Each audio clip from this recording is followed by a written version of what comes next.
ሰላም እንደምናመሻችሁ ውድ የቻናላችን ቤተሰቦች፣ አስገራሚ የሆነው የዛሬው የሃጫሉ ሁንዴሳ ግድያ ላይ የተለያዩ መረጃዎችን አጠናቅረን አሁን ወደ እናንተ ለመድረስ ዝግጅታችንን አጠናቀናል።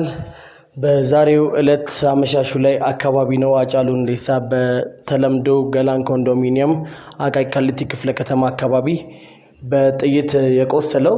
ሃጫሉ ሁንዴሳ ወደ ሆስፒታል ሄደው ወደ ጥሩነሽ ቤጂንግ ሆስፒታል ሄደው እዛ ምንም አይነት የሕክምና ድጋፍ ቢደረግለትም እንኳን መቆየት አልቻለም። በህይወትና ህይወቱ አልፏል።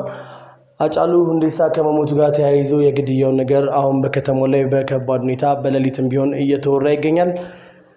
ሃጫሉ ሁንዴሳ በዛሬው ዕለት የሞተ ቢሆንም እንኳን ገዳዮቹ እስካሁን ድረስ አልታወቁም።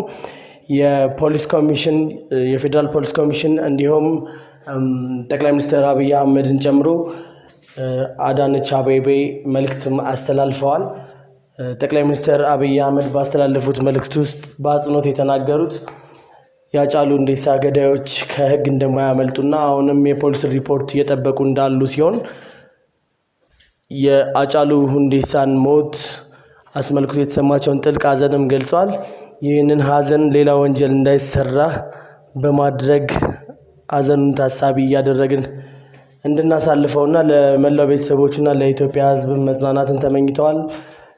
ወይዘሮ አዳነች አቤቤም ይህንኑ መልእክታቸውን ያስተላለፉ ሲሆን የሃጫሉ ገዳዮች የትም ቢደበቁ አያመልጡም፣ ገዳዮቹ መያዛቸው አይቀርም፣ በህግ ይጠየቃሉ፣ በህግ የሚገባቸውን ቅጣት የሚያገኛሉ ሲሉ ገልጸዋል።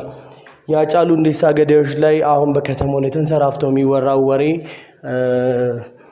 ምን ይመስላል የሚለውን ለመመልከት እንደሞከርኩት እዛ ቃሊቲ ገላን ኮንዶሚኒየም አካባቢ የተለያዩ ሩጫዎች ምናምን እንደነበሩ ተገልጿል። ብዙ ከሆነ ሰጣ ገባ በኋላ ነው ሃጫሉ ሁንዴሳ የተመታው የሚባል የሚናፈስ ወሬ አለ ፌስቡክ ላይ።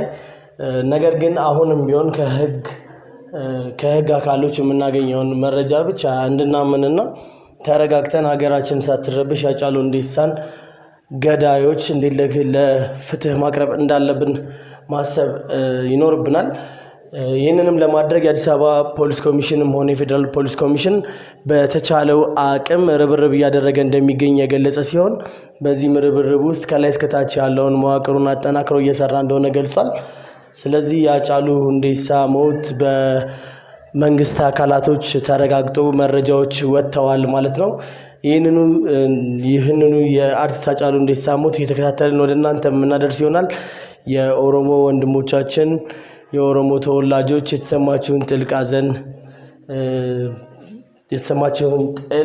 ሐዘን እንዲሁም ሙሉ የኢትዮጵያ ህዝብ የተሰማውን ጥልቅ ሐዘን በተለያዩ ገጾቻችሁ ላይ እየገለጻችሁ ለኛም እየላካችሁልን ትገኛላችሁ። እሱንም እየተመለከትን ነው።